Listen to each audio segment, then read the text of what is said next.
Welcome to Golf Talk on the Tellico Village Network. I'll be your host, Pat White.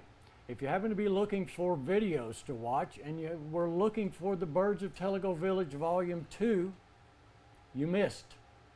So what we want to do is we want you to stay here and watch, because today we're going to learn about naturalized areas on the golf course, and we're going to learn about the maintenance and a little segment on what they do early in the mornings. So stay tuned.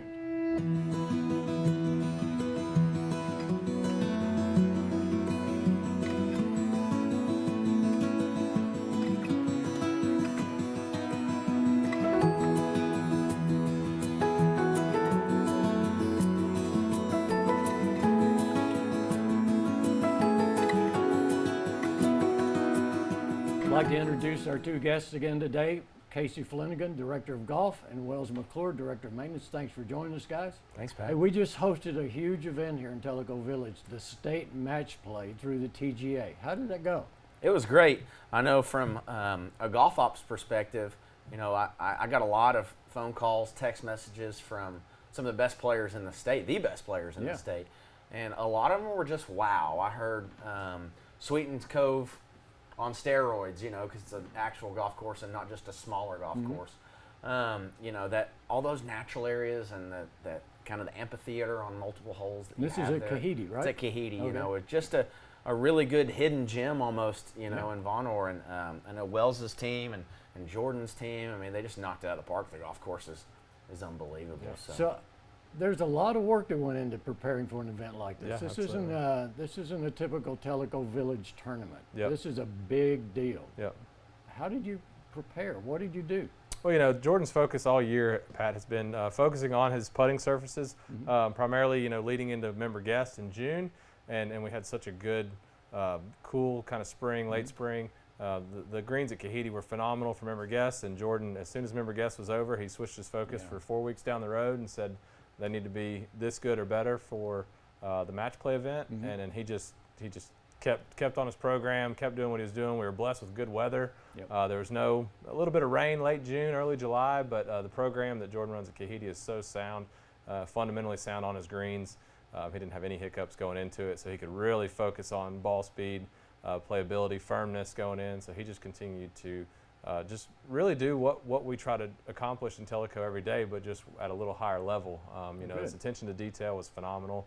And then every day of the event, they prepared it like it was, you know, a major tournament. They mowed out every day, 40 acres of Bermuda grass. They cut and rolled greens, blew all their clippings, raked all their bunkers, mowed rough. I mean, they really knocked it out of the park. And like Casey said, these are some of the best players in the state who also played at some of the best courses in the state. Right, All these guys play a lot of golf at a lot of really nice places. And we heard from multiple people that they were the best bent grass greens that these guys have seen all year, which we've known in Tellico Village for years. You know, Jordan's been there since 2016, and I think the greens have gotten better every year. But the bent greens in Tellico Village are as good as anybody's in the state, and I think it was really showcased. And the players that played knew it, and they gave a lot of good compliments to Jordan and his staff. So it was awesome. Very good. The young man that won, his name's Cooper Hayes. He's from Strawberry Plains, Tennessee, which is just east of Knoxville.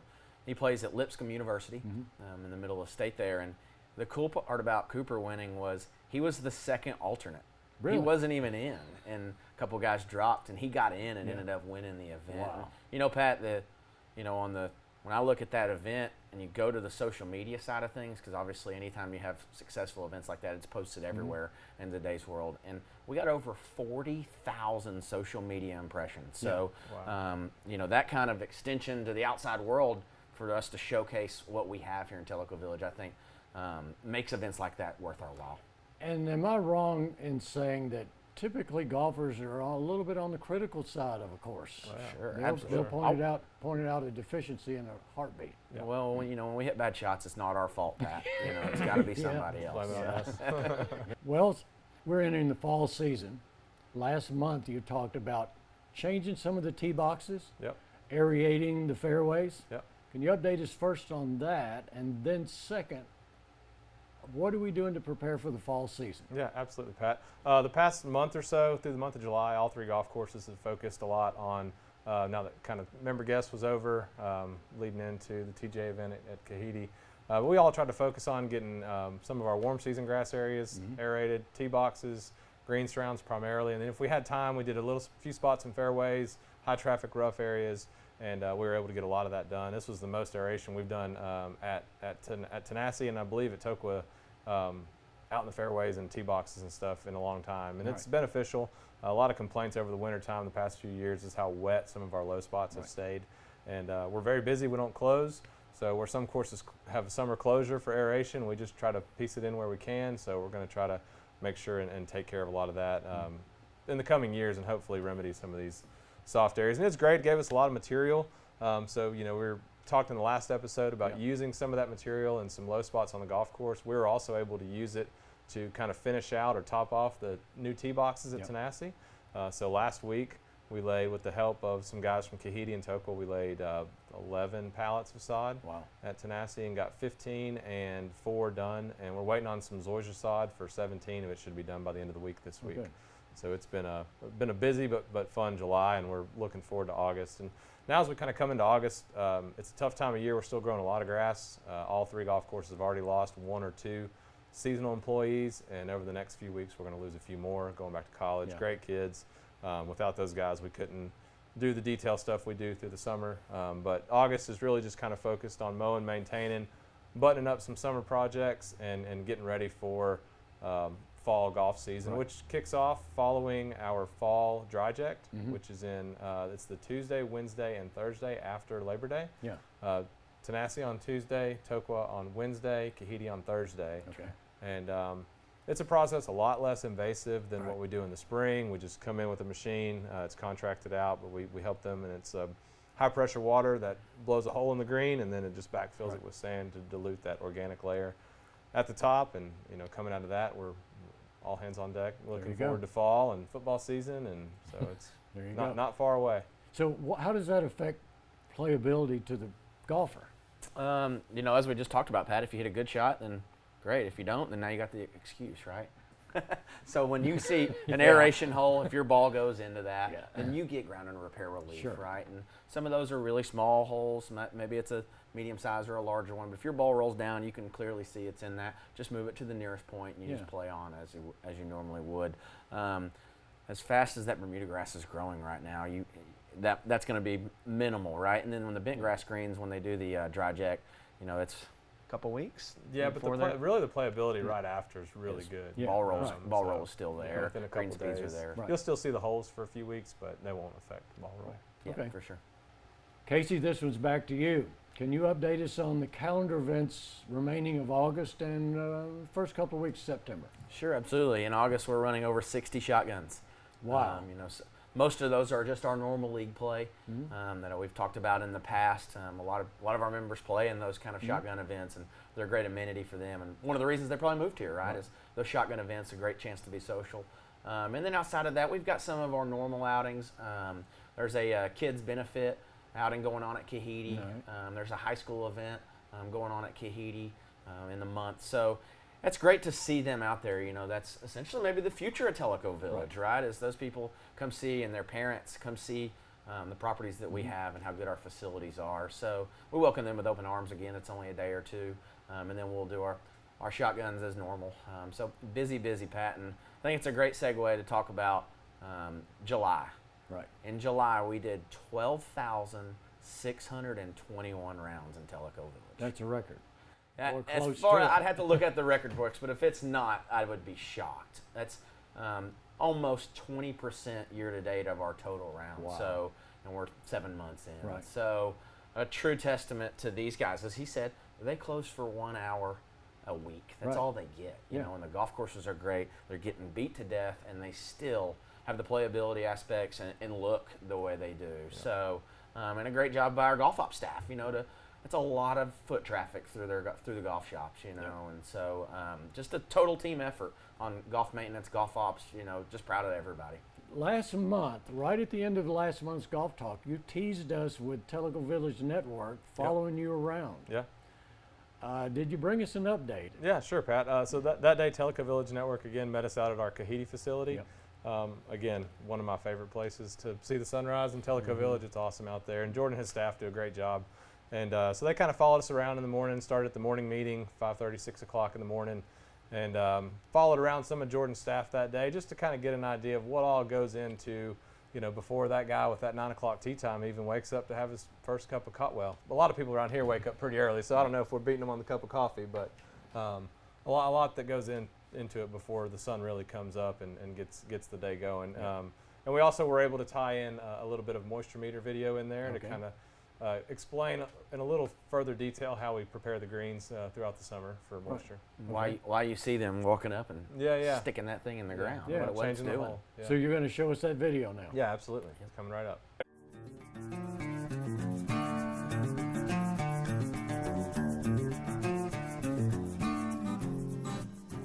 This is a TDR moisture meter.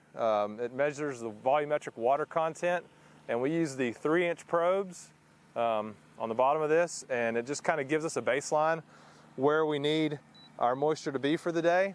So ideally, in a perfect situation, when we're not getting a ton of rain, we try to manage about, we'd like our greens to average around 17 or 18%, and that number can change between courses and times of the year. So here's the faceplate of the moisture meter. Again, the VWC percent gives you what your volumetric water content is in this particular area, and then the A is your average. It'll allow you to pull 64 readings across the green to affect this average. Yeah, so we'll mark an area under a 15. We'll mark that area. So if we're checking, we'll find a spot. Maybe it's under a 15. We'll just stick one of these flags in, and then we'll go around, check the rest of the green to get our average. And anywhere that's under that 15, we'll mark it with a flag, come back, pull a hose out, and hand water it. This really helps us get through the day. You may wonder why water under a 15, not a 16, 17. Where do you get that number from? And that number comes from where we determine our wilt point may be. And for the most part, and again, these numbers can all change throughout the year, and it's something that we monitor. But ideally, the greens will start to wilt or decline if that number gets below, say, a 10 or an 11 or maybe even a 12.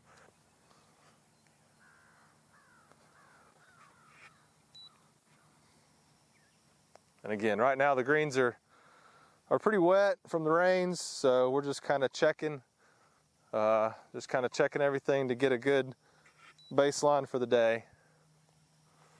A lot of times too, these humps will dry out first. That could be because we're on the outside of the irrigation loop. That could be because the greens mix is a little deeper there, so that area may drain a little quicker, and you got to add some moisture to it. And I know we spoke in the last episode, people wonder, well, why do you have to pull a hose out when you've got this nice irrigation system around it? But as you can tell, our greens aren't perfect squares, but most of our irrigation is laid out in a perfect square.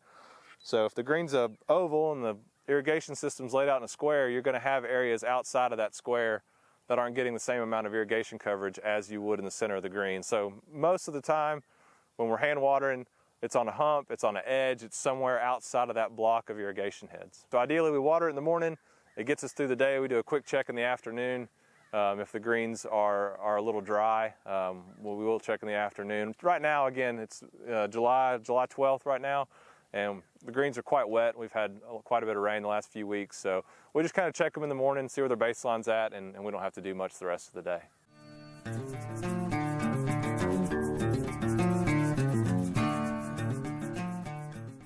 That was really interesting. I'd always wondered why they were sticking that little pitchfork-looking thing in the ground. Yep. And I appreciate you telling us about that. Yep. The weather in August, or July and August, has been really hit or miss. Yep. Good rain, but it's also had big dry spells in there, long dry spells. How are you handling those? Are the greens holding up? Yeah, I'll tell you, the greens are holding up really good. Typically after the summer solstice, the days start getting a little bit shorter. Mm-hmm. We still deal with the humidity through July, but now that we're into August, so you can already kind of feel a different feel in the air. Yeah. We're not through the summer yet, but in the 13 years that I've been in Tellico Village, I'd say it's the best that the greens have been at all three facilities. And that is coming straight from, everything these guys do to do the right thing day in and day out. But, the average high temperature in June was 83. Yeah. The low is low 60s, I think 61, 62. So we had no stress on the greens through the whole month of May and June. And we have had quite a bit of rain, but a strong fungicide program helps a lot. Yeah. And these guys really manage their moisture. So even in between the rain spells, we know the rain's coming back because it is July.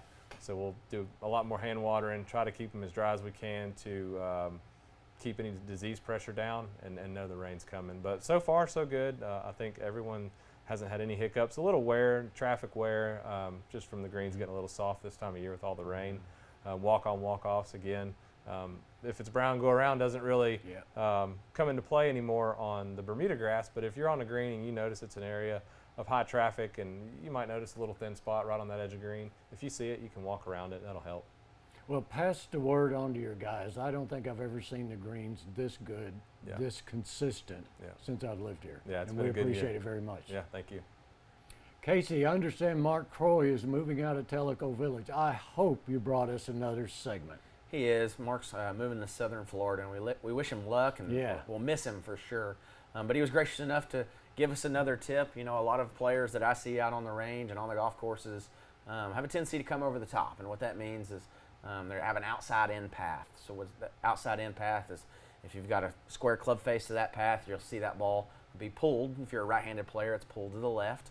And if that club face is open, then that's our 80%, or that's our slice. There it is. Right. So let's take it to you, Mark, and let you talk a little bit about coming over the top. Hi, I'm Mark Croy. I'm a Titleist Performance Institute fitness professional. I have been training all levels of golfers, all ages of golfers since 2007.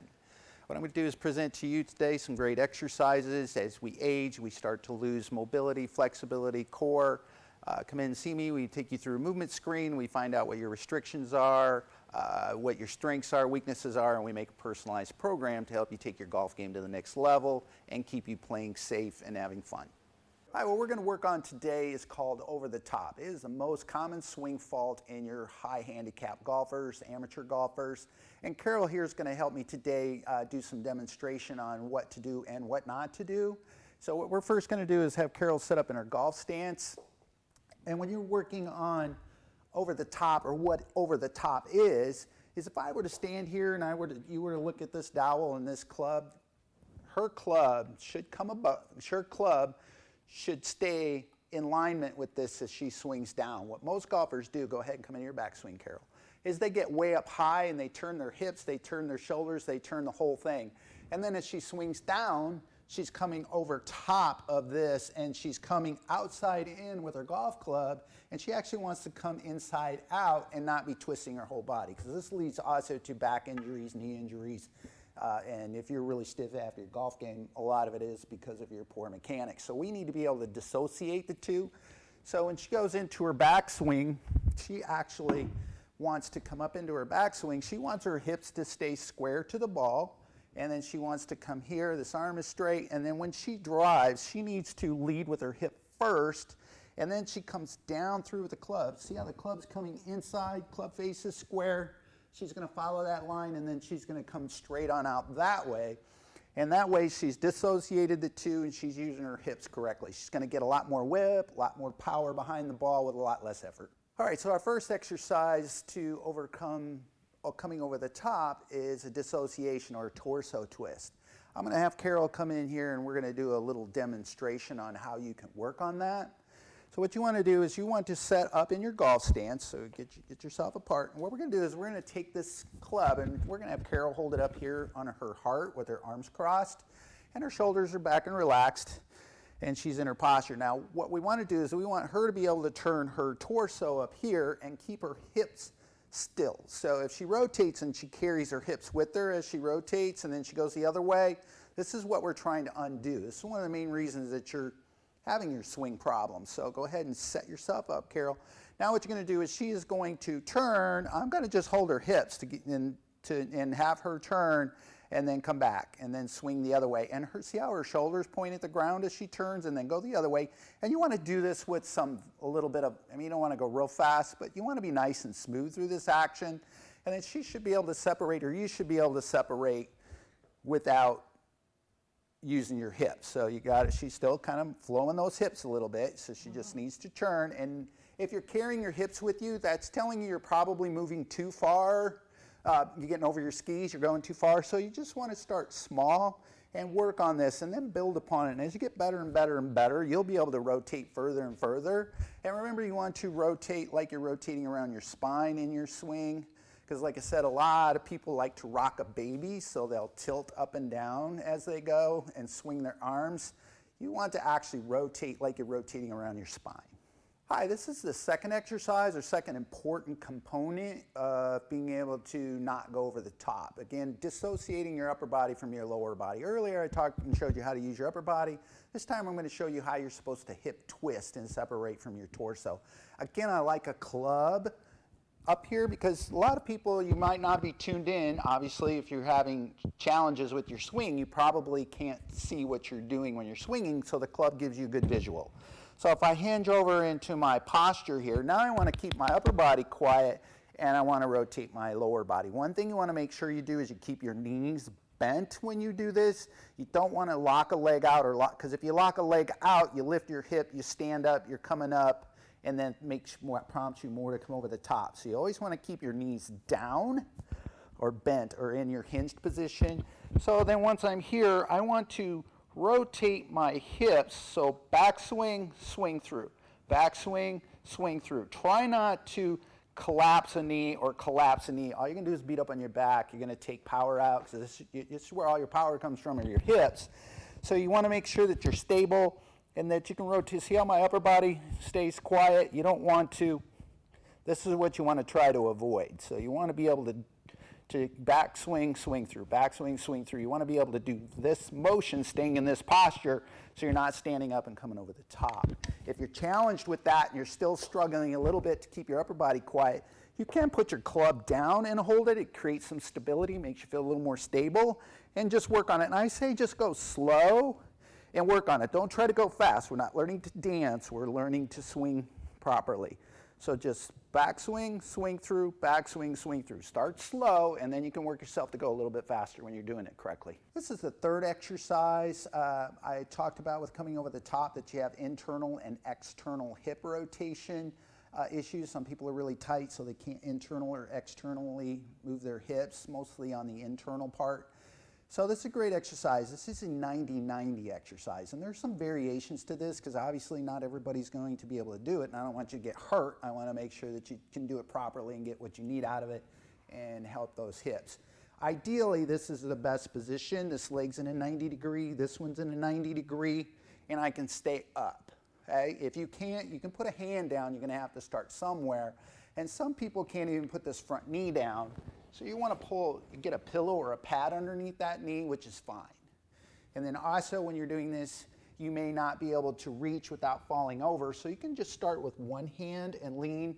Ideally, you want to try to get your chest and both hands out down here on here and come back up. So this is a mobility exercise. It's not a strengthening. You're working on mobility in your hips, getting some better range of motion in them. So again, you can start with one or do both. But this is ideally, you want to make sure you do this on both sides. Just don't pick on one side. You want to make sure you do the other as well. But again, I'm at this 90-90. If you got to just reach with one hand and support yourself, but ideally you want to be able to go to 2 and lie down and come up. And 10 to 15 reps is probably really good. And if you want to do 2 or 3 sets of them, you'll get along a lot faster. So this is a fourth exercise I'm going to show you for coming over the top. Again, working on hip mobility, mostly internal hip rotation. So what you're going to do is you're going to get back in this 90-90 position where we were doing reaches from, and you're going to put your hands behind you. And what you want to do from here is you want to support yourself, is you're going to rotate your legs around and through, and then shift back into 90-90. Rotate around, back here, and just go back and forth. And as you get more and more fluid at this, then you can just shift to one hand, shift to the other hand, and then if you're so inclined, you could do this without your hands. Okay, well those were 4 exercises, again, to help you overcome your swing fault of overcoming the top. We want to thank Mark for giving us that video segment. Thank you, Casey, for bringing it. Wells, I understand that you're adding to some naturalized areas on the courses. Can you tell us what is naturalized areas and why do you do that? Yep. Yeah, Pat, it's an area on the golf course that I don't want to say it's no maintenance, but it's a low maintenance area. We try to get rid of the Bermuda grass and put in more of a pasture type.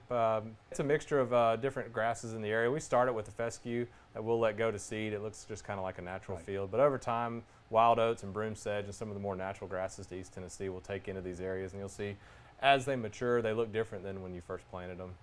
Kahiti's another great example. Toqua's done a lot, and over the years, Tenacity has too. So we try to always look for areas that we can improve the green space, take areas out that we might fertilize, we might have to mow, blow the clippings, because the presentation of the golf course is still very important.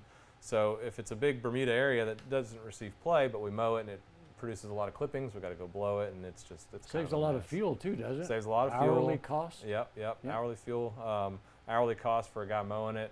Again, that's an area we don't fertilize. So if you figure Tenacity and Toqua are both around 100 acres, and we've taken 20 to 30 acres at each golf course out, so that's 20 to 30 acres that we used to fertilize, that we used to irrigate, and we don't anymore. So and now we're really trying to be smart about where we put these areas. We don't want it to interfere with play. We also don't want it to interfere with the homeowner too much as well. So at Tenacity, we're doing it in front of number 6 tee, down to the cart path, and then just a little bit on the other side. There'll be a slight force carry for the white tee player, but from there, as long as they can hit it out past that forward tee, then they'll be kind of acts as a sculpting of the golf course too. It does. It kind of frames the hole. You know, you think we try to do it around tees, around greens.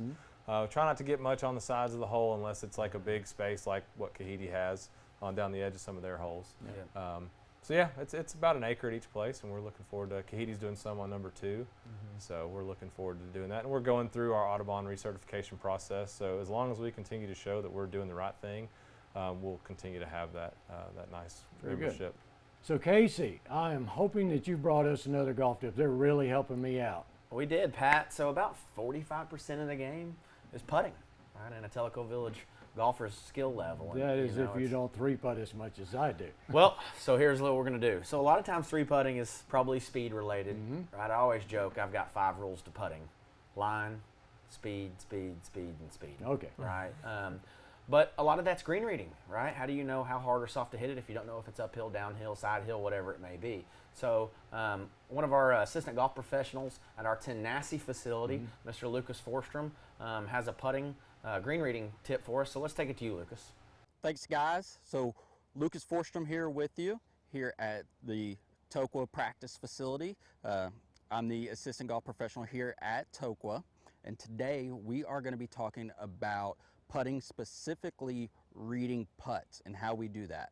Okay, so how we can anticipate which way the ball's going to turn on these putts. Okay, so we see a lot of, good putting strokes out there with people that have no idea where that ball is going to go. So if we can get our ball started on the right line and predict where it's going to go, we're going to become pretty good putters. Okay, so the first thing we need to know, the number one rule, is in general, this golf ball wants to go downhill. Okay, like water, it's always trying to find the lowest point. Okay, so here on the Toqua practice green, we can tell from a large scale view that this side is uphill towards the clubhouse, this side is downhill towards the driving range. Okay, so we have a pretty good idea just from a large scale view of the landscape which side is uphill, which side is downhill.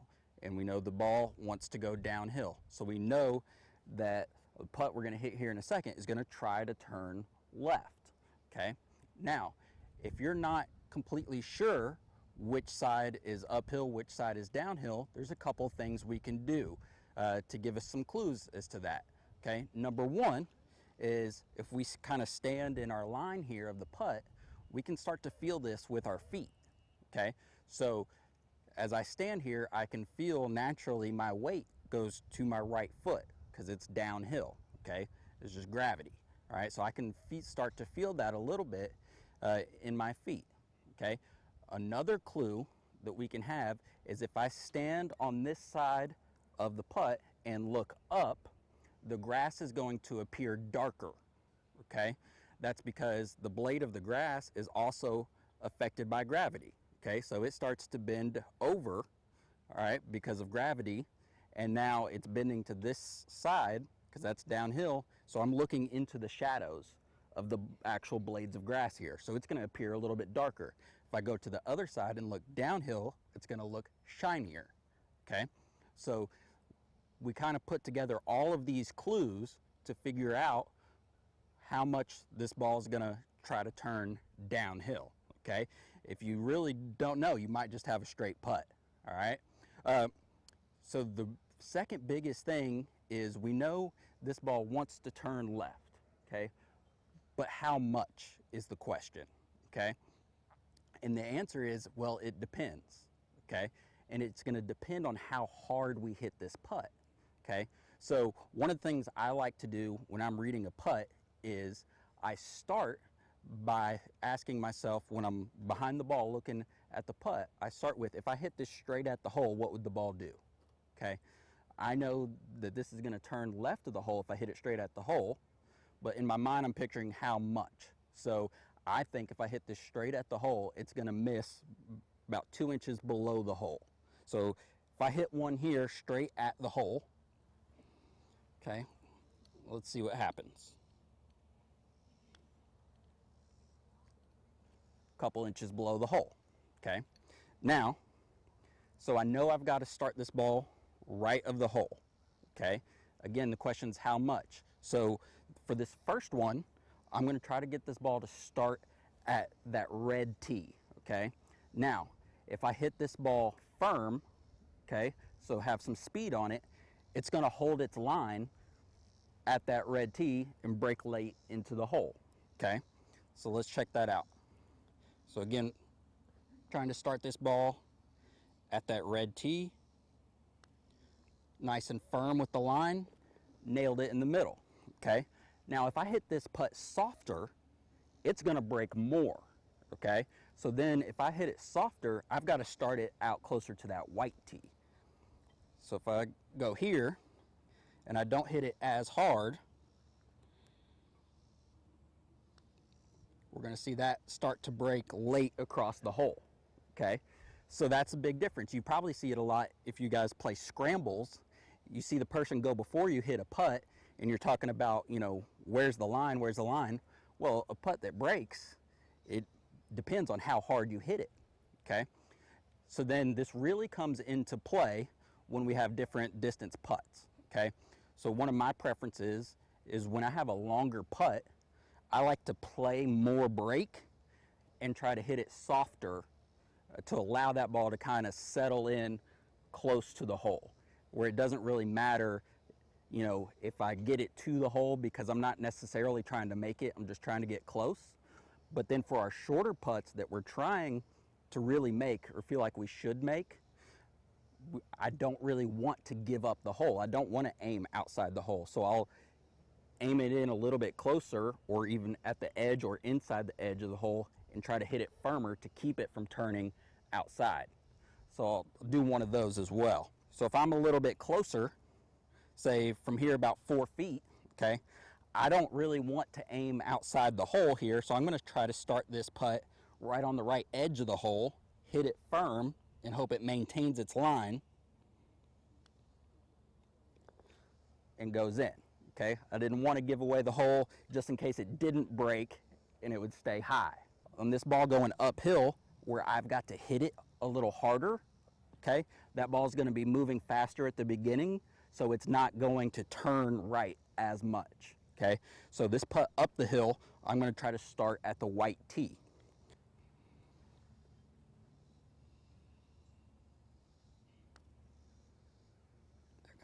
Now from the opposite side where I'm coming way downhill, this putt's gonna want to break more because it's coming off the club super soft and rolling out. So I've gotta hit this farther out to the right. So I'm gonna try to get it started at this red tee well to the right of the hole here. And since it's coming off slow, it's gonna want to turn a lot. So even that missed low right there despite being aimed, you know, 1.5 feet outside the hole. So again, uphill, it's gonna break a little bit less. Downhill is gonna break a little bit more. So next month on Golf Talk, Michael Ledbetter will be talking about some fundamentals and putting tips and getting your stroke right, some equipment and everything else. So looking forward to that. As always, contact any of your golf professionals at any of the golf shops to help you out with putting or any other part of your game. Guys, back to you. Pat, I hope that helps you. Oh, it will. You know, if you can not limit your 3 putts, 4 putts sometimes, right? No, 4. You'll Just see that scorecard score at the end definitely improve. Well, And thanks to Lucas for showing us that and how to read greens. Thanks, Casey, for having Lucas bring us that tip. Thank you, Wells, for your participation today and all the information and knowledge. And thank you all for joining us, and we hope to see you next time.